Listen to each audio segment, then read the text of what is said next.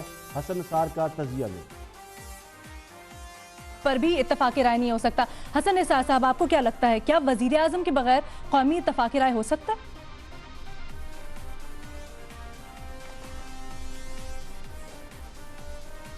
دیکھیں, بچھوؤں کے درمیان ویسے ہی اتفاق رائے نہیں ہوتا ہوں. بچھوؤں کی قطار جا رہی تھی, کسی نے پوچھا کہ تم میں سے سردار کون ہے,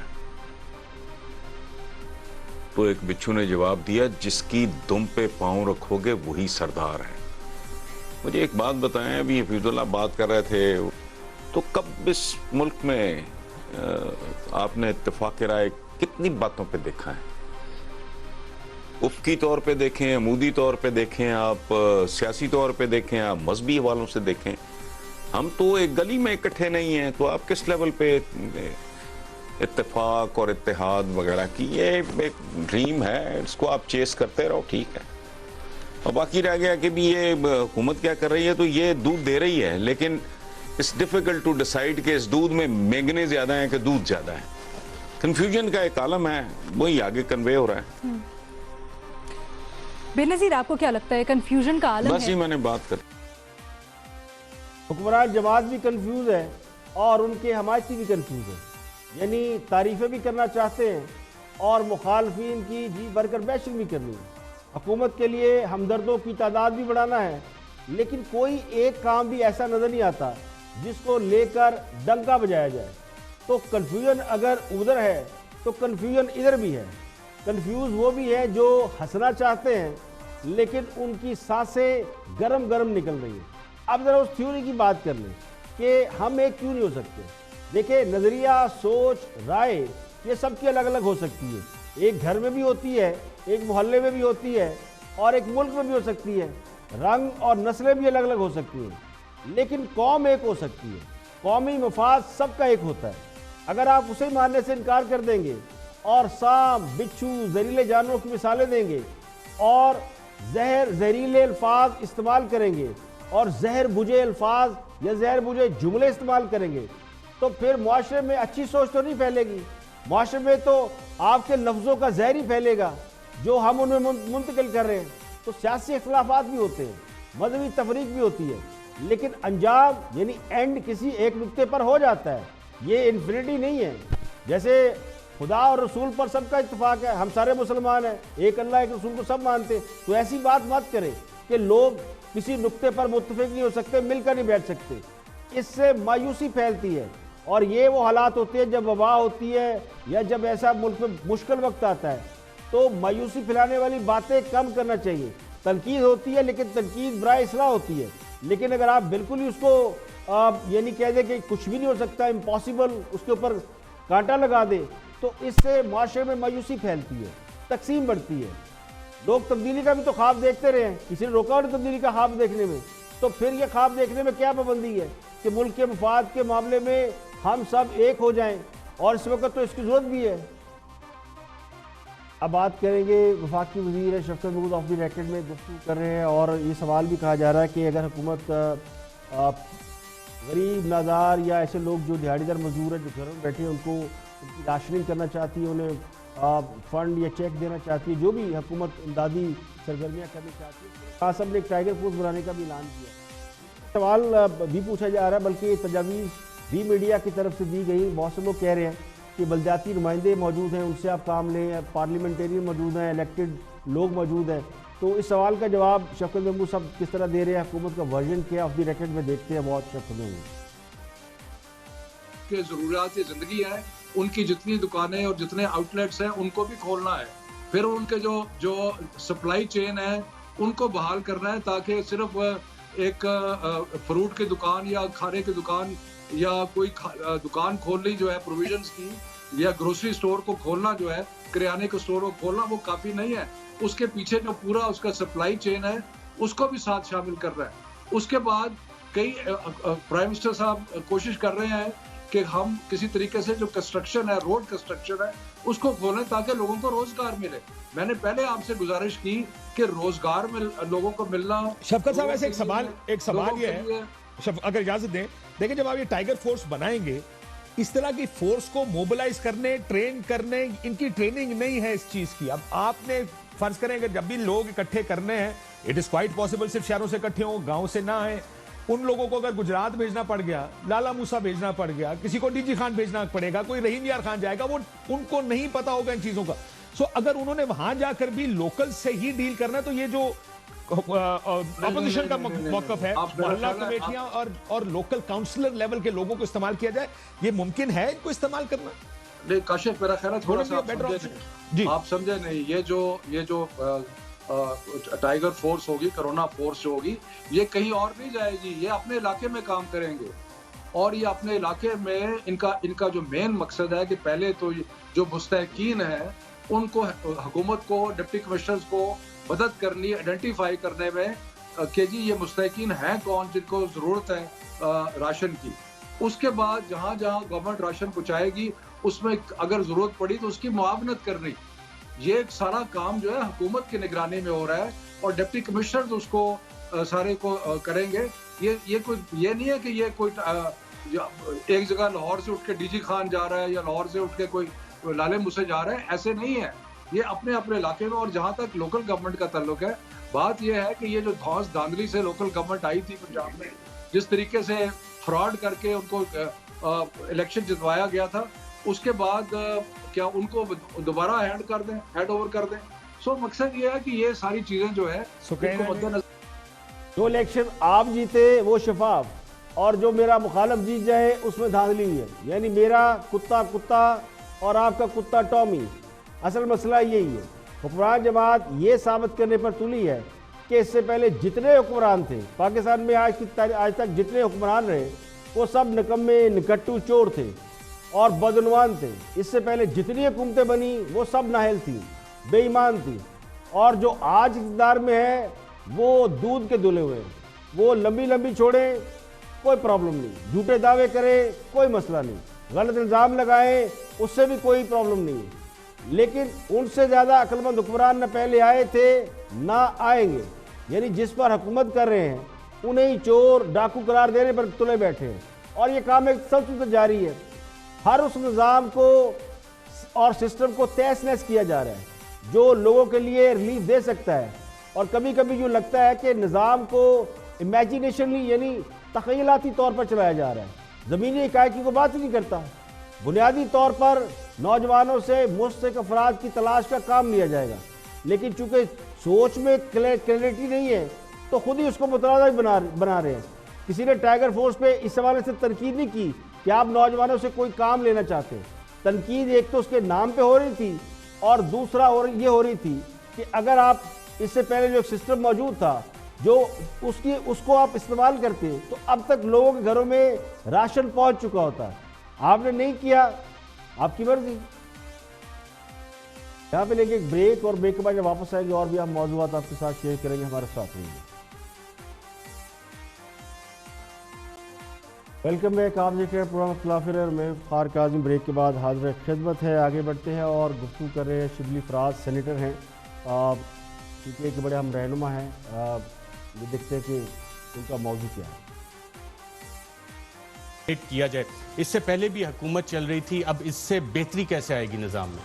دیکھیں ارشد, بات یہ ہے کہ یہ جس طرح کا یہ وائرس ہے اور جس طرح کی یہ افتاد ہے, اس کا تجربہ پہلے کبھی کسی ملک کو بھی نہیں تھا, اور خاص طور پہ ہمارے ملک میں اس قسم کی کوئی اتنے میسو لیول پہ وبا نہیں آئی تھی. اب جس طرح کہ یہ شروع ہوا, ہم نے یہ دیکھا کہ اس پہ کرٹیسزم بھی آیا ہمارے پہ, لیکن ہم نے یہ دیکھا کہ وقت نے یہی بتایا ہے کہ جو پرائم منسٹر صاحب نے جو ایک اسٹریٹجی بنائی تھی, جس میں کہ بجائے اس کے کہ آپ پورے ملک کو لاک ڈاؤن کر کے اور پیرالائز کر دیں, اس کو ایک بڑے ہی مینیج قسم کا لاک ڈاؤن کیا, جس کی وجہ سے آج ہم یہ دیکھتے ہیں کہ دیکھیں اس میں دو باتیں ہیں. نمبر 1, آپ کا ہیلتھ سسٹم نہ کبھی بہتر رہا ہے اور نہ ہے, اس میں تو کیپیسٹی ہے ہی نہیں. اگر آپ آج شروع کریں تو وہ میرا خیال ہے 1 سال 2 سال لگیں گے اس کو اس میں. تو ہمارے پاس چوائس کیا ہے؟ ہمارے پاس چوائس صرف ہے پریونشن کی, یعنی کہ ہم نے اپنی اس چیز کو ٹیسٹ ہی نہیں کرنا اپنی جو ہیلتھ کی جو ہماری جو سروسز ہے اس کو ہم نے ٹیسٹ ہی نہیں کرنا بیکاز ہمیں پتہ ہم فیل ہو جائیں گے. اس لیے یہ جو دیکھیں نہ ڈونلڈ ٹرمپ نے باراک اوباما پر یہ الزام لگایا کہ وہ کرونا وائرس سے نمٹنے کے لیے امریکہ میں ہیلتھ کا معیاری نظام نہیں چھوڑتے ہیں، نہ برطانوی وزیر اعظم بورس جانسن نے اپنے سابقہ وزراء اعظم پر یہ الزام لگایا، نہ نریندر مودی نے کانگریس پر یہ الزام لگایا کہ کانگریس کئی سال حکمران رہی اور ہندوستان کو تباہ کر کے انہیں سونپ گئی.